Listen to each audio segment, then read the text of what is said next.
নমস্কার, আমি জ্যোতিষী অনল শাস্ত্রী। আজ বলবো আপনাদের তুলা রাশি নভেম্বর মাস আপনাদের কেমন যাবে।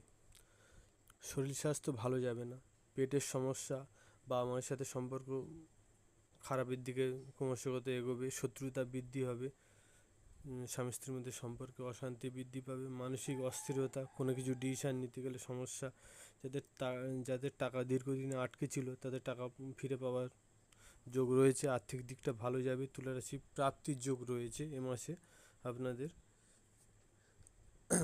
ওভারঅল আপনাদের কর্মজীবনও খুব ভালো যাবে, খুব একটা খারাপ যাবে না। তো শত্রুতা বৃদ্ধিটা এটা একটা খারাপ দিক রয়েছে এবং সম্পর্কের দিকটা।